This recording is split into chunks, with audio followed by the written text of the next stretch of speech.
তো জেৰাই বা বঞ্জনী ফুৰিন তৰে পৰে কোনো লাভ নাই। আজিৰ এই ভিডিঅ'টো সেইসকলৰ কাৰণে। চাওক আমাৰ অঞ্চলৰ এই ছোৱালীসকলে কি কামাল কৰি দেখুৱাইছে। এখন দুখন নহয় 28খন স্কুটি লৈ আহিছে আজি আপোনাৰ।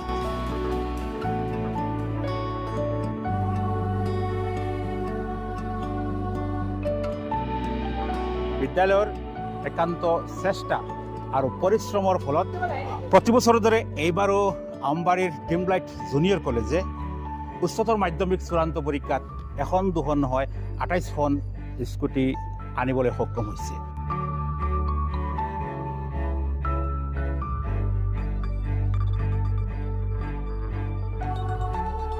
নিশ্চয় কষ্ট কৰিছোঁ, আমাৰ শিক্ষকসকলে কষ্ট কৰিছে নিশ্চয়, যাৰ কাৰণে এইটো ফলাফল পাইছোঁ। বিগত বৰ্ষকেইটাতো একেই এচিভমেণ্ট কৰিছিল, একেই ধৰণৰ স্কুটি লাভ কৰিছিল আমাৰ আমবাৰীৰ এইখন ব্যক্তিগত খণ্ডৰ বিদ্যালয়, যিখনত পৰ্যাপ্ত সুবিধা যিমান দিব লাগে সিমান নাই। ইয়াৰ পাছতো ভাল ৰিজাল্ট কৰিছে এই বিদ্যালয়খনৰ প্ৰত্যেকগৰাকী ছাত্ৰ ছাত্ৰীয়ে। চৰকাৰে ঘোষণা কৰা বাণীকান্ত বঁটা আজি আমাৰ ছাত্ৰ ছাত্ৰীয়ে লৈ আমাৰ মাজত আহি উপস্থিত হ'ব পাৰিছে, তাৰ কাৰণে মনলৈ বহুত আনন্দ আৰু ফূৰ্তিও লাগিছে।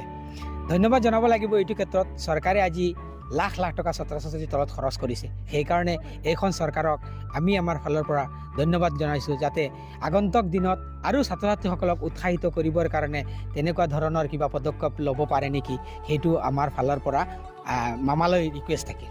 কিমানজনে পৰীক্ষা দিছে? আমাৰ 60 ষ্টুডেণ্টে দিছে। পাছ কেইজন? আমাৰ 100% পাছ কৰি আছে। 2014 চনৰ পৰা আমাৰ আজিলৈকে কোনো ষ্টুডেণ্টে ফেইল কৰা নাই, 100% ৰিজাল্ট হৈ আছে। আপোনালোকৰ দুৱা আশীৰ্বাদত এনেকুৱা হৈছে আমাৰ প্ৰায় ফেমিলিত গৈ আজি 2-3খন স্কুটি হৈ গৈছে। প্ৰায় মানে ফেমিলিত দুটা, আগৰ ছোৱালীজনী পাইছে, পিছত আকৌ এজনী আহিছে, সেইজনীও লৈ গৈছে। এনেকুৱা খবৰ পাওঁ যে এখন স্কুটি চলাই আছে আৰু এখন পেকিং কৰি ঘৰত ৰাখি আছে বৰ্তমান। এনেকুৱা বহুত ইয়াৰ কৃতিত্ব আমি এই ড্ৰিমলাইট জুনিয়ৰ কলেজৰ অ'নাৰসকলক, মালিকসকলক, টিচাৰসকলক দিব লাগিব না মেম? ল'ৰা ছোৱালীৰো বহুত বেছি অৱদান, কিয়নো শিক্ষকসকলে যিমানেই কষ্ট নকৰক কিয় ল'ৰা ছোৱালী যদি পঢ়া শুনা নকৰে তেনেহ'লেতো ফলটো নোলায়। তো ল'ৰা ছোৱালীৰ গাৰ্জেনসকলকো মই ধন্যবাদ জনাইছোঁ যে তেওঁলোকে আমাক ইমান ছাপোৰ্ট কৰিছে, আৰু ল'ৰা ছোৱালীকো ধন্যবাদ দিছোঁ যে তেওঁলোকে ইমান এখন সৰু কলেজত আহি পেলাই ইমানখিনি কষ্ট কৰিছে, পৰিশ্ৰম কৰিছে।